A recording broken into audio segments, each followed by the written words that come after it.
And away we go. Welcome again to the Darren Green Show, your one-stop shop for celebrity gossip, news and music, pop culture, and the latest gab on social media. Be sure that if you are watching this on YouTube to leave your thoughts in the comments, leave a like, and please, be sure that if you're not already subscribed to the channel, girl, what are we doing? Subscribe to that damn channel. And to the audio listeners, hey, be sure to give the podcast a rate and review. We love those. And it's Monday, so that means it's another one of those We Are You radio shows. Good morning. It's about 10-something a.m.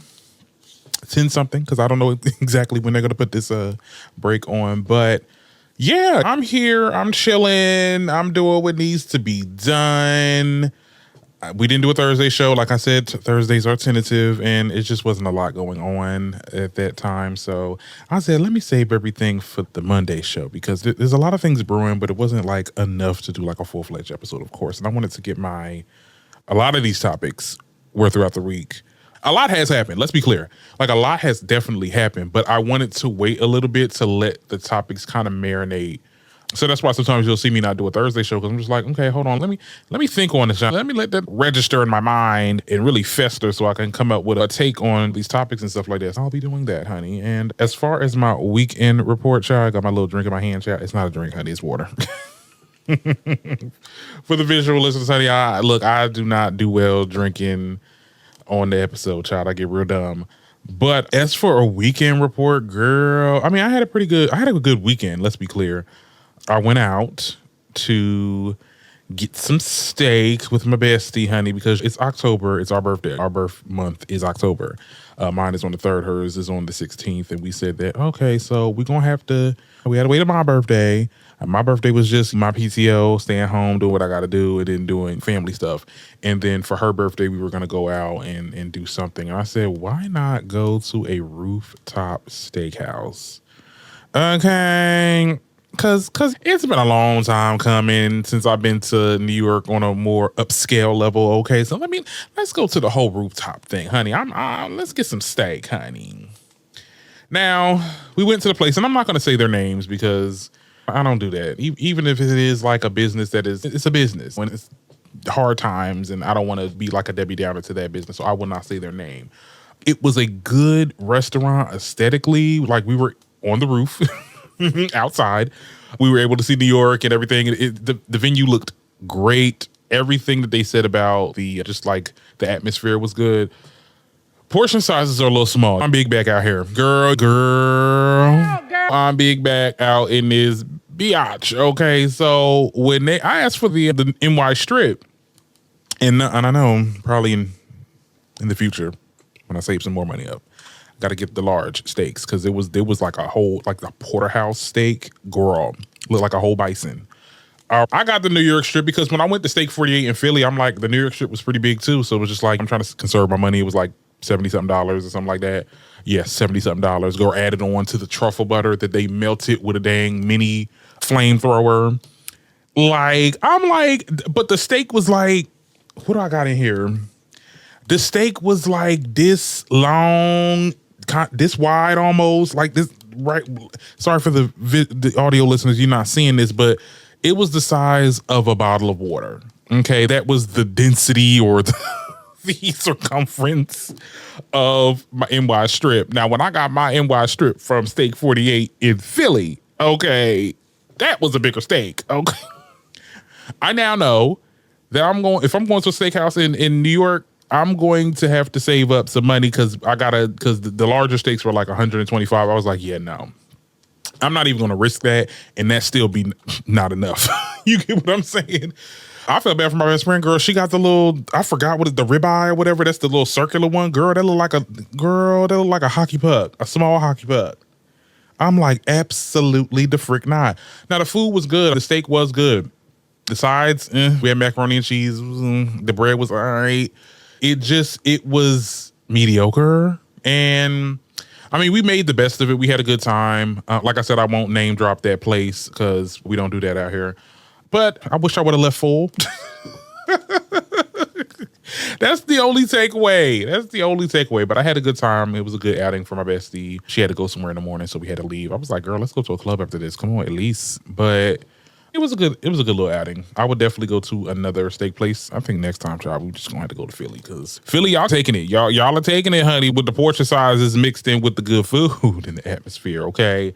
Because we need all of that thing. We need all of those things. I also applied for like a senior podcast producing position at a company that I will not mention because I want to keep my fingers crossed and all that stuff. You know when you apply to a job and it's like you got like a good feeling about it. Like it just feels right. Like the description for the job is like almost aligned to what you're already doing, like podcast producing, like learning how to not learning, but like being able to configure like longer form content into promotional clips for social media and stuff. I'm like, I do this. Like I'm literally the senior producer of this show and the writer, the content writer, the audio editor, everything, all the videographer, girl, video editor. Like I do all of this. You get what I'm saying? So I'm like, I don't know. I think I might have it. I think that whole senior part, I was like, I don't know if am I senior material, but get that. Let me tell y'all something. Get that imposter syndrome out of you. Get that imposter syndrome out of you. Do what you need to do. It don't matter what how big the position is or whatever the case is. You can do it. I hope I can do it. I hope they call me back, girl. But I don't know. I just had a good feeling about applying for that position. And I've been following that company for a minute on LinkedIn and stuff like that. And I just saw a position that I thought was for me. So yeah, that's enough for the week report, child. I think we done went over 7 minutes, honey. Let's get into the topics. We have a lot to get into. We got to talk about this Erica Mena and Safaree saga, girl. It went worse to worse, sir. Okay. We also got to talk about the death of Liam Payne. That was definitely something that really had a lot of conversations about. Lizzo dodges toxic work environment allegations, girl. We also got to talk about Jason Lee and how you coming for the Carters again. All that and more coming up on the Darren Green Show. Okay, now let's get started with our first topic. We have to get this topic out of the way. We got to talk about Erica Mena and Safaree. Okay, this whole thing, all right, had me talking to multiple people about. I normally love to talk about the topics before I actually get into the show, just to give me, it's like my first draft of what I'm going to say for the podcast. And let's get into the mess, and then I'll tell you what I think. Now, I'm going to read this little article. I believe it's from the Jasmine brand. Shout out to them. It's been a messy 24 hours. It's been a messy week. Let's be clear. Let's do an update. It's been a messy week for Safaree Samuels and now ex-wife Erica Mena. Now, Safaree shared footage showing Erica attacking him in front of their children and destroying property inside of his home. It seems that this situation took place like a month ago, but Safaree is sharing it now as Erica continues claiming that he is a deadbeat father. The reality star also says that Erica used a ladder to hop the fence to get into his property. Now, do we have the footage, honey? Do we have the footage? No, this is Erica Mena's side of the story, girl. We don't care about that. We don't care about that. We'll talk about her side of the story, but it really is nothing to talk about, right? Okay, I think this was the initial video because he's been blogging. He's a blogger. Well, a vlogger, I should say. He's on YouTube chronically, honey. He's trying to get some coins on Near now because, he's not on Love and Hip Hop right now. Music ain't selling. He's not nowhere else but YouTube. And, he recently did the whole Gag City thing and for shock value and all that other stuff. So he's been just vlogging his life, surviving Erica Mena, which is something that can give you numbers anyway. This is a little bit what he had to say. This woman text a naked picture of me to my mother and my sister because she wanted to let them know that, you and your son, I'm pretty sure your son's not telling you what's really going on between us and all of this other nonsense. Okay. Me and you are still having a relationship, and that's over with. Thank God that's over with. I prayed about that, and there's absolutely nothing physical going on anymore. And you taking naked pictures and sending it to my mother and my sister. How dreadful. To do what and prove what? My mother and my sister are the most least problematic people on earth. And it's like, that's the type of nonsense I have to deal with. I cannot ever pick up my kids in peace. Okay, he also, he definitely talked about how Erica sent nude pictures. I'm assuming these are, because he has an OF. Okay, if y'all didn't know that. He has an OF, right? And I'm guessing, right, that he's sending these pictures to his mom. She's sending these pictures to his mom and sister to try to let them know that this is what your golden child is doing. Like, he's literally doing deviant things for $1 on the internet and stuff, and try to paint this picture like he's like this bad person. Like, she's trying to make everybody around him, everybody like family wise, to essentially turn against him. This is another thing that he said. 5 o'clock in the morning, pulling out a ladder, hopping the fence. Oh my God, what is that? Oh my God, what is that? Girl went to Home Depot, okay, and got a ladder. Like, you are crazy. Look at, I'm sorry for the audio listeners, y'all cannot see all this, but she's hopping the fence. Girl look like she's about to tumble and fall going down the other side, honey. She's over there beating down his door, child, hitting him, throwing stuff around in the house. Mind you, the kids are around. Banging on my windows. Everything is just done off of spite and being malicious intent on the other end. Me, I don't move like that. I don't live like that. When people look at me, I don't look like I'm carrying stress. Okay. I don't look like I'm losing weight. I don't look like I'm just harboring so much hate inside me that it physically begins to show. Okay. Yeah, it's a lot more. Like I said, he's vlogging. I'm not going to show everything because, girl, no, we're not going to show everything, child. Not when y'all can go ahead and look it up, child. I'm not that update page where I get every little nook and cranny of media. I'm just going to get the most hottest topic, the hottest points of the topic, right?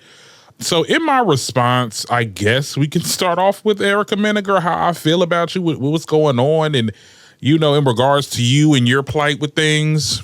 Good for you!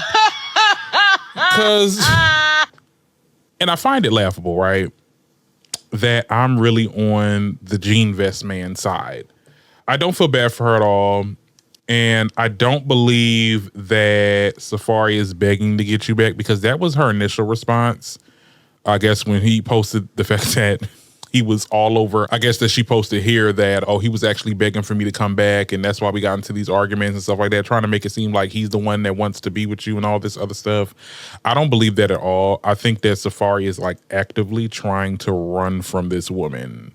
Like, he's actively trying to fight not to be on those headlines like Love and Hip Hop alum appendage cut off by scoring X. Like, he's trying to actively avoid that, because that's next. The way this girl is coming, this girl is crazy. We all know that this comes after the report that came out that Safaree had asked for less pay. He was already, I think, paying like $1,500 monthly, or at least $2,000 to $1,500, I believe, monthly. He was trying to lower that. Right, he was trying to lower that. Obviously, times is rough. He's out here attending Gag City shows to vlog on his YouTube. He's no longer on Love and Hip Hop. Neither of them are no longer on Love and Hip Hop anymore, so the money's not coming in. And things are getting rough and tough, and I don't have enough money to spend on child support that you're going to use for your own endeavors, Erica. So I'm not going to fault him on that usually, because usually I'm always on the woman's side. Like, girl, yeah, he going to be a deadbeat. Now, look, here, two things can be true at the same time. I do believe that Safaree probably is a deadbeat. Like, Safaree's out for himself. Safaree is still living the life of some early 20s bad boy, or whatever you want to call that. Doing what I want to do, this, that, and the third, living life and messing with a whole bunch of women. And he's trying to do all that while having kids. I definitely believe there is some deadbeat in there, but there's other ways that there are other things that you can do, other avenues that you can take to get him, okay, and get him in the pockets. Because if you could be able to prove that he's a deadbeat, then yes, you can stop the lowering of the child support. Now, however that works, whatever their dynamic is, there is their dynamic. But I'm telling you right now, just off of optics, you look like the crazy one. Bitch, you better hope, okay, you're not deemed an unfit parent, because he's saying on his vlogs that one of the kids don't want to live with you. The kids don't want to live with you. It's very telling. And if he is able to like prove some type of abuse or something going on, girl, you better that judge would be like, girl, okay, we're gonna give the children to him. But see, I feel like Safaree don't even want that. He don't want that. He want his cake and eat it too. Let's be clear. But Erica, you not playing the game right. You're going to look like the scorn ex-wife. And now you breaking in and entering, you knocking stuff over. We got you on video, like knocking things over and pushing him around, punching on him, slapping on him. I think that people should not put their hands on people in general. I just think that it's very problematic for women to put their hands on a man, knowing that if there's any ounce of aggression after that or any ounce of a pushback, it's, oh my God, like you abused me, now I gotta go to the police. Because I think she's gunning for that too. Like she is gunning for him to like probably mollywop the hell out of her. So she could be like, oh my God, he hit me, oh my God. So she can go to the courts and be like, oh my goodness, I got this is domestic abuse. I think she's gunning for that. Because this girl's after money, like she's not doing nothing either. She's off of Love and Hip Hop. She's not doing anything for herself. Like she's sitting around doing what she's doing and making trouble and causing trouble so she can stay in the blogs and people can stay talking about them. But the thing is, even though half the internet don't mess with Safaree, they're on his side. And it's perfectly, and it's not his doing. It is literally, you are the enemy in this. And I feel, at the end of the day, I feel bad for the kids because the kids have to go through this. I hate seeing like that type of abuse happening because like between parents that don't get along, I was very fortunate not to have that. But even like arguments could be traumatizing to kids and stuff like that. So the fact that they were like privy to all of that, because you see the kids like running around, they're probably like trying to get them to stop and feeling helpless in that moment. Erica, you breaking in and entering, and you in my house. But at that point, I feel like, you know, Safaree could call the cops because, like, girl, at that point, you in my house. I don't know what you're trying to do. I don't know what's going on. You are breaking stuff. Like, a lot of laws have been broken. I'm calling the cops on your ass. But I don't know. I think that it's messed up, and I feel bad for the kids. And girl, this is messy as hell, and this is probably, girl, I don't know. Tell me what y'all think about that in the comments. We'll just leave it off on that. Another topic that I want to get into, and this is a more serious topic. Oh, girl. Liam Payne. Oh my goodness. Yeah, so there were some more details that had surfaced in the hours since the world found out that Liam Payne had passed away in Argentina. Now, updated reports, I'm going to read this excerpt, I believe it's from TMZ. Now, updated reports include insight into the incident from the autopsy report and a local police force. He was 31 and survived by his 7-year-old Bear Gray. As previously reported, the 31-year-old reportedly died shortly after 5 p.m. in the South American country. This incident occurred at a hotel. Medical professionals later pronounced him dead on the spot. Now, this person, Pablo, is the communications director for the Bureau Air Security Ministry. Pablo provides a statement to the Associated Press, seemingly confirming that the fall wasn't accidental. The director is quoted as saying Liam jumped from the balcony of his room. Oh, he jumped. Oh my God, that's so sad. Before Payne allegedly jumped, the hotel manager had called the police for a guest who was overwhelmed with drugs and alcohol. The manager reportedly added that the guest was destroying the entire room and requested an officer on site. AP reviewed the 911 call, noting that the manager sounded more anxious as the call progressed and did mention the balcony in the room. Now, TMZ reported on Wednesday that the witness saw Liam acting irately in the hotel lobby. Before his death, he had allegedly smashed his laptop and accompanied to his room.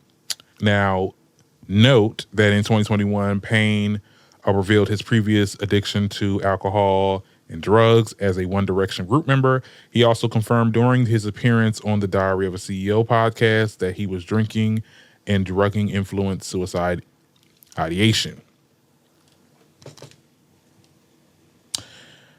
That was a lot to take in here. I was going to read the autopsy report. We don't got to, he jumped. So this was not accidental. This was like very intentional. And he wanted to leave this world. I think that this topic, when this topic first came out, first of all, like I said, it was on the 16th, I believe. I was at work. Okay. I was at work. I was home.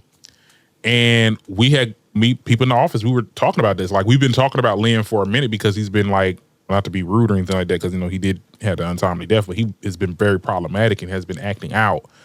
I think we talked about this on the last podcast, but like he had that whole thing at that concert where he was like basically making the concert about him or doing like emotes and dances at somebody else's concert to try to take the attention off the concert and onto him. He had a lot of issues with his ex-fiance. Somebody wrote a book about him or something to that effect. I'm not going to act like I know everything about Liam Payne or anything like that, but I just know the basics because of what people tell me about it and what I've been hearing on the news and stuff like that, very little. I just thought it was very surprising that right after us talking about this at the job, like, he literally passed away. Like, I saw the headline. I was like, oh my God. Oh my goodness. We were just talking about this. And let's just get some things out the way. For TMZ to post the actual photos of him. Now, I didn't get to see it because they were edited out by the time I was like, oh my God, like, they did that? Because I guess they caught a lot of backlash. Yeah, tasteless. I think they could have got away with that probably like a long time ago, but I think the general public is now understanding that, you know, celebrities are and have always been humans, and to spread that picture all over the internet is actually wild and also very disrespectful to him and his family, loved ones, friends, this, that, and the third. Yeah, they missed the mark there. You live and you learn. Hopefully they don't do that again. But, and we see some of the, or most of the, or I think all of them, One Direction members, they made their post. They talked about it and they had their own little pictures of interactions with Liam and stuff like that. There was a lot that he had went through before his untimely death. Like, he was dropped from his label. His album was put on hold because of that. A lot of his writing credit for a lot of the One Direction songs were erased. They were trying to erase him.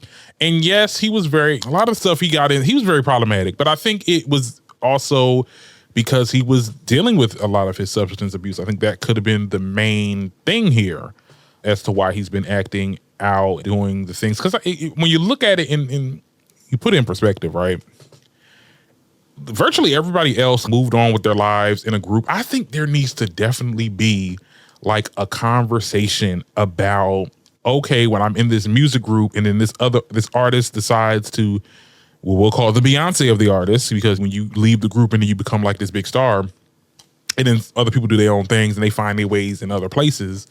But there's always one or two that don't really make it and they have to go back into the world as a regular individual, just trying to make it and doing. There needs to definitely be like a documentary or some type of story or about like the group members that didn't make it outside of the group. Because I really do feel bad for people like that. It's just like you had a touch of like fame and fortune and all these riches and stuff like that. And then your group broke up and everybody else moved on with their lives, even though not everybody, it was a lot of people in that group.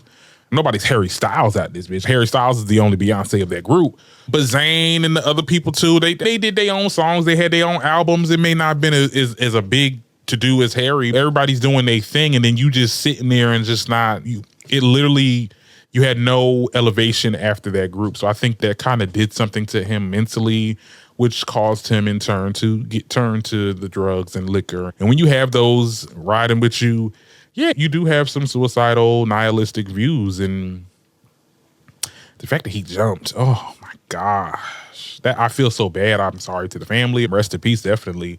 Is there anything else I want to say on here? I definitely feel a lot of people's responses. I've seen a lot of people on social media talk about it, making jokes and doing all this other stuff like, oh, he's been problematic. And look, somebody died, okay? I think that life really does give people hardships, and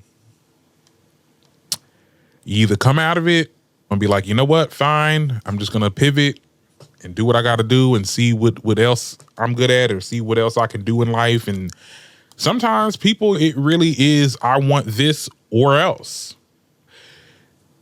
I think we've all been there. Now, we're not at the extreme of taking our lives or anything like that. It's that people are just built different. But it is sad. It is sad to watch, and it's easy to relate to. And I think that people should really look to that and be like, maybe think about that before y'all want to make posts like that or trying to make little memes and little things and think pieces in that way. Yeah. Like I said, it's not really much I have to say about this. I just wanted to announce it because this is part of the news. But yeah, It's a really sad story. Very shocking too. Okay, let's move on. Let's go on a more lighter notes. Let's get some of these little side topics out the way. Now, I did want to talk about Lizzo. Lizzo was another topic I wanted to get into. Girl. Let me read this little excerpt, child. They said, while speaking at the Fortune's Most Powerful Women Summit, Lizzo was asked about some of her lawsuits that was filed against her, and she refused to speak on the topic. Let's play it, okay? I want to change tack a little bit. You had a difficult year last year. You had some allegations against you of sexual harassment and creating a hostile work environment, all of which you have denied, and I want to be completely clear about that. How did you feel when that news came to light? I don't want to talk about things like that. This isn't the space for it. We're celebrating female CEOs and powerful women. This isn't really the space to talk about the negative things that happen to us, because so much negative stuff happens to powerful women, and this is not the space. It does. I did. And I think that's one of the reasons why we have to ask the question, to give the powerful woman the opportunity to answer in her own words, rather than just let stories circulate online. As I agree with you, I don't think this is the platform for that. Okay. Lizzo said, move on, or else. Here's the thing, right? I think she was trying to help her. I think, not help her, but I think she was trying to push her to try to, you know, give herself some type of, I don't know what this interview was trying to do, because she really pushed the envelope. Even when she said, let's not talk about this, she really wanted to try to intermit that conversation that they were having to her real life. I think that there could have possibly been like a missed opportunity here, because that could have been the opportunity for her to be like, yeah, things like that happens when you are, you know, you're doing this big thing, and or whatever your endeavor is. And yes, people will come to you and people will say certain things and say things are toxic or whatever the case is. And you have to be, that could have been like a good moment for Lizzo to talk about what they were talking about on this panel, but also incorporate that into her. Okay, so yeah, this is a thing that happened, and yada, yada, and da, da, da, da, whatever she would have said. I think that it caught her off guard. And she probably didn't know what to say other than, let's change the subject because this is an active case and I can't talk about certain things. I don't know. I feel like it was weird. It was weird for her to ask that question. And it's just, and also for Lizzo, I'm like, girl, you ain't got no publicist. You ain't got no publicist to talk about what's happening, what's going on. I don't know. I just wish, I still wish I would have seen Lizzo take that power back and be like, you know what? No, actually, this happened.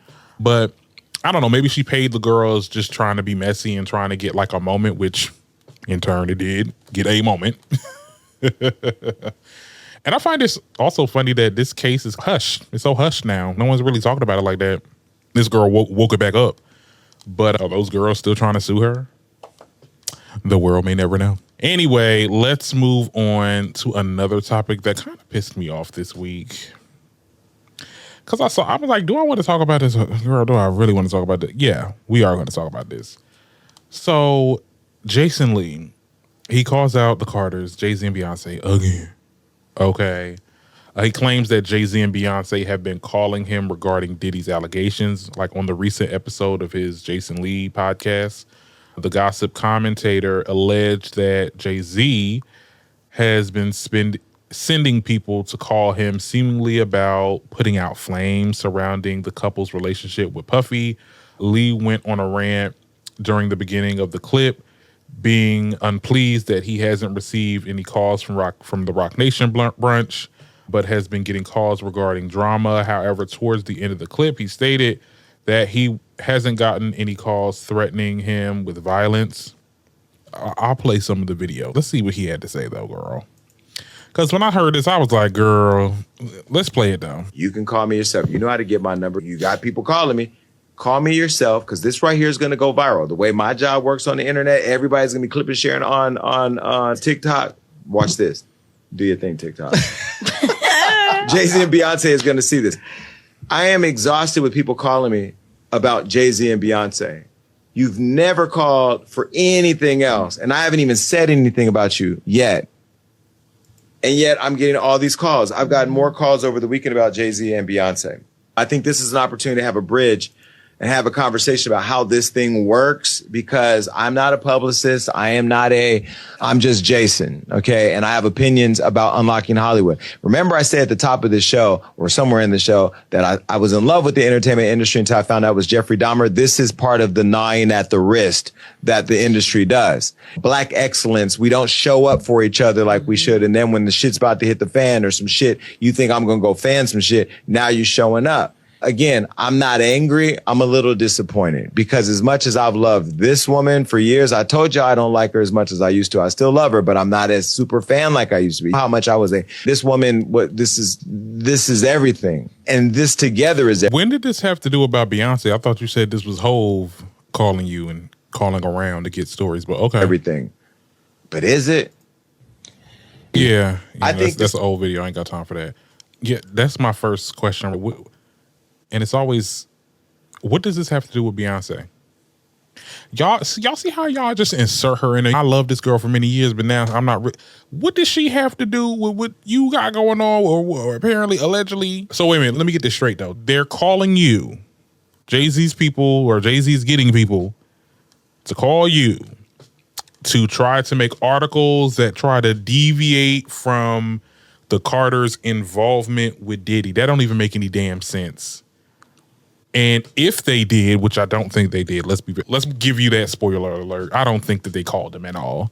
But if they did, that's like really stupid, because why get a blog to start writing stories to talk about how they're not involved with Puffy? That will make them the biggest culprits, because why would you, like, only people that are connecting the dots here are Crazy Jaguar and her freaking fanatics, which is a small number of people, and Shade Room commenters. So why make this viral by telling this blog to write stories that deviate the Carters from Puffy? That just doesn't make any sense. I don't believe that they called at all. And for you to be like, I didn't get no Rock Nation brunch, or I didn't get no this, I'm not getting none of the liquor from Sir Davis or anything like that. And it's just, hold on, wait. Why do you think you deserve special treatment from these celebrities? And this is why I say I have a big problem with a lot of the big celebrity gossipers that we got out now. Because y'all think y'all need to get special treatment from these celebrities in order to do groundbreaking stories on, like, y'all, you do remember you have to talk about these people. So they're not your friends. They're supposed to hate you. If they're not hating you, then you're not good at what you're doing. Like, you're not good at what you're doing and that's why every time you have somebody on your show, you never say nothing negative about them, even though there are definitely some topics.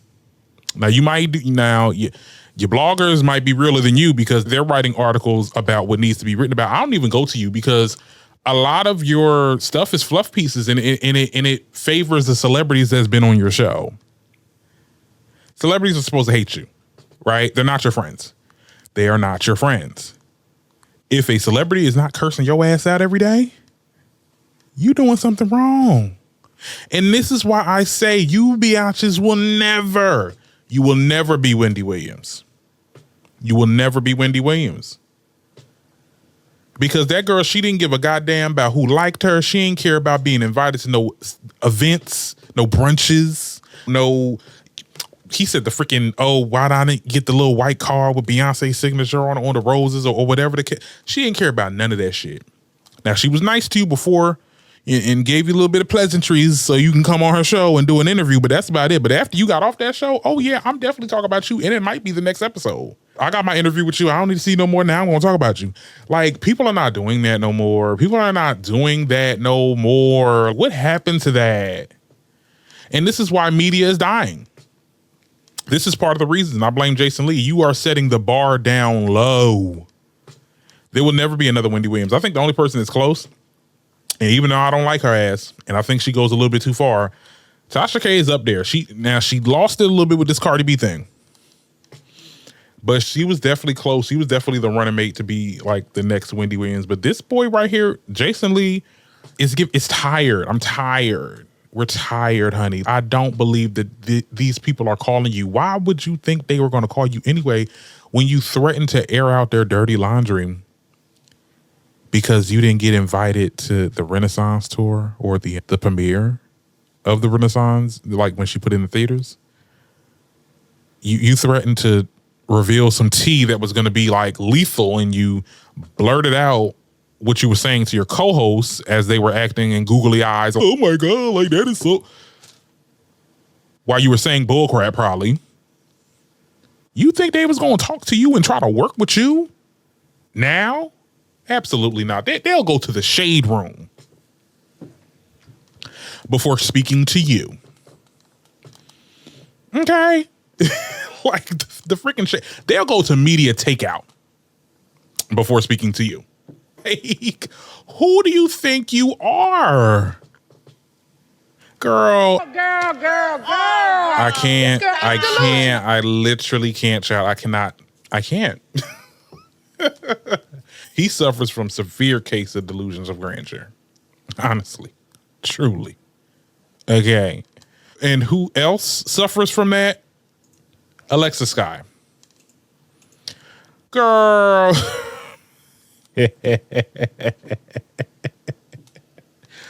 Girl, what are we doing? What are we doing, honey? What are we doing, girl? Oh, she apologized.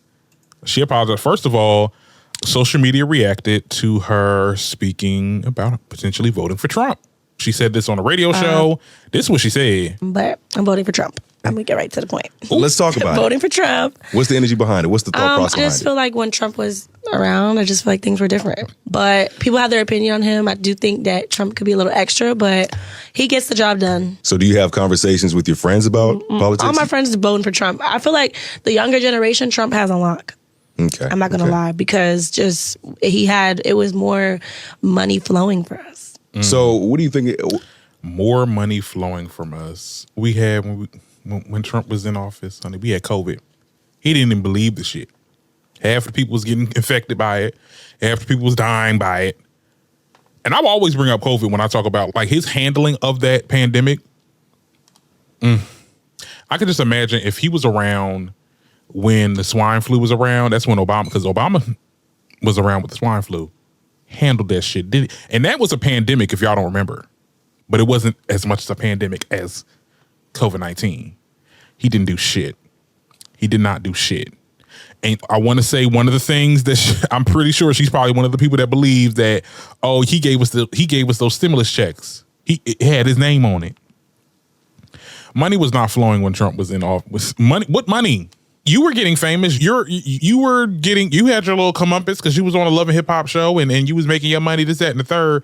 The average American did not. I'm not saying that we suffered during Trump's reign. It was very much, it never really does change for us. Shit was always bad. Shit gonna still be bad. But at the end of the day, it was a lot more, there was more opportunities for the working class, I would say, when it was with Obama and stuff like that. When it got to Trump, a lot of things got cut. A lot of things was like, oh, funding is going for this. We gonna end that. It was a lot of things that was done. Now, if you want to sit there and say that, okay, the Democrat, if you want to have that conversation that, oh, the Democratic Party don't do too much either, like what I would say the Chappell Roan conversation, both of them ain't shit. Okay, I'm all down for that. But for you to sit there and just be like, oh my God, like I'm voting for Trump, like all of my friends are voting for Trump, like he really has the millennial voice on lock, like not the millennial, the Gen Z vote on lock. Yeah, I'm just gonna go with him. It was very much, girl, Amber Rose do it, other people do it and get like this viral moment. And you wanted to capitalize on that because you have nothing else going on for yourself. And that's the reason why you said that you wanted to vote for Trump. And then because people got in her comments, people was getting on her. Because if you don't remember, Trump has a lot of negative things to say about people that are disabled. He made fun of a disabled person. He cut funding for a lot of organizations that are geared towards the disabled. And we clocked your tea because we know you got a disabled daughter. Why vote for a person that's actually against your daughter? She got a lot of those comments, and she made this little post right here. She said, the interview that I did regarding voting was done prior to Trump's statement about the Department of Education. We'll get into that a little bit later, guys. Initially, I wanted to vote for Trump for my own personal reasons. After familiarizing myself with both candidates, I will no longer be voting for him November 4th. You see what a little cyberbullying will get somebody to really do their research. And I don't condone the cyberbullying because I'm pretty sure she probably got hit with a lot. Like, they definitely was bringing up her daughter. They definitely was bringing up, like, a lot of things. Like, girl, she looked like a whole airhead. But some people need them. You need them lashings because at the end of the day, you have a following and you have a responsibility to showcase. I guess I don't believe that people that I'm supposed to say that, like, somebody that has like a big following has the responsibility to steer people into the right direction. For anybody could be anything, but I just felt like for her it just wasn't. With Amber Rose, it seemed more genuine because it seemed like she was going into that direction anyway. This girl, you're just jumping on the bandwagon. Like, you're literally jumping on the bandwagon and saying that, oh, I like Trump, or oh, I'm voting for Trump, just so you can get like the little clip all over social media and people posting you. And that's exactly what happened. It's just not authentic. Maybe it wasn't authentic when Amber Rose did it, but at least it looked a little bit more, okay, I could see her going in that direction, child, because she always loved to hop on trends and stuff like that. But this one was very much like just doctored, and you just wanted to capitalize off this little moment. Everybody wants to have a different take. Oh, hot take, I think. And if he gets into office, I hope a lot of y'all's opinions about this, your ideologies crash and burn once y'all figure out this man is going to ruin this country. And that's just all I'm going to say about that. But speaking of Trump, speaking of goddamn Trump, okay, the former president made headlines once again, girl. Okay. And he basically was on an interview with Fox News and he discussed his vision for the future of the U.S. education system.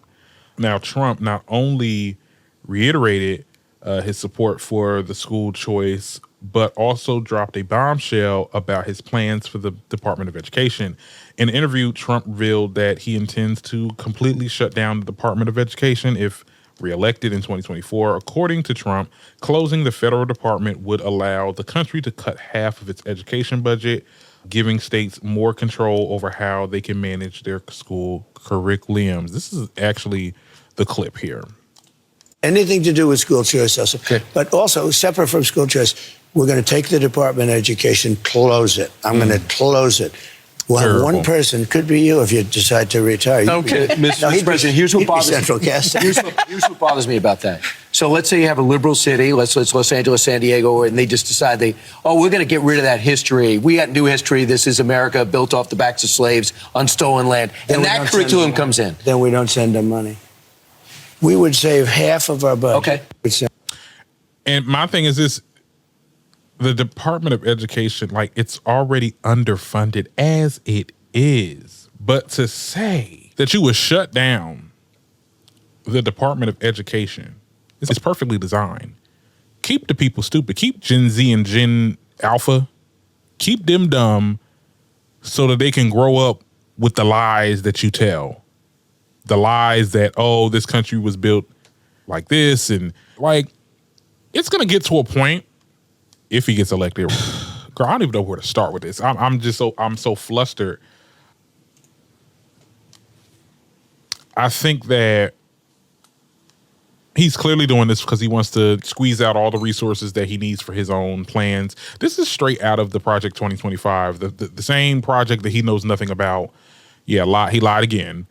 But to threaten to take away history for schools teaching American history. For him to word it for that interviewer to word, teaching them that this country was built off the backs of slaves, which y'all took us out of our place, made us basically build the whole foundation. You get what I'm saying? Slavery is a part of American history. That is just something to talk. That's something that has to be talked about in a classroom setting. Like, and one thing, I didn't really care about history as I do now. But one thing that is important to know is to know about your history, know about all aspects of history. Because if we don't know our history, we are doomed to repeat it.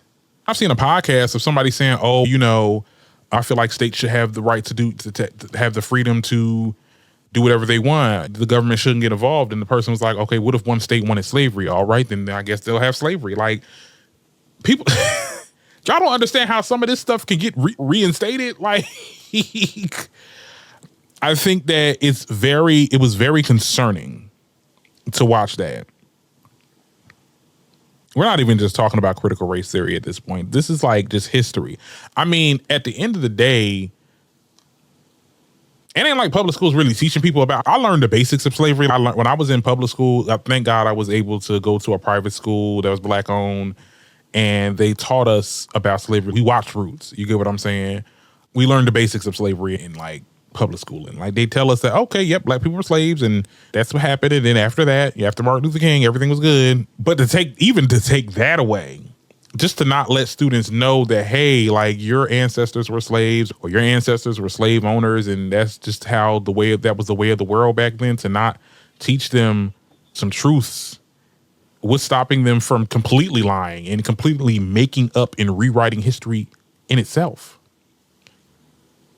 And I'm not even just talking about history no more. What's stopping a state from saying, oh, so we want to cut science because science is evil. It's the devil's work and we need to mandate Christian classes. I know exactly what they're doing. And he's just a puppet. Let's be clear. Trump is a puppet. This Project 2025 is alive and well. And if he gets in office, honey, you will see a different country. Hillary Clinton said this a long time ago. And I to this day, it frightens me the way she said it, because it could be our distant future. You will see a different country when Donald Trump is elected. If Donald Trump is elected, let me knock on wood. And that's just something I do not want to see. I don't want to see. Girl, filling my car up with gas and driving to the nearest country I can go to. Girl, I'll be in Canada. Girl, you're going to see me in Canada, child. I'll be like, live from Canada. Girl, I will flee this country like them Cubans did when Fidel Castro took power. Okay, I will be on them boats. Okay, them little makeshift boats out of this country. No, because let me tell y'all something, girl. I ain't messing with it. But anyway, that is it for today. I done talked a little bit too much, honey. We talked about a lot of topics. Hope you enjoyed it. And I will see you guys next time with the next episode. See y'all later.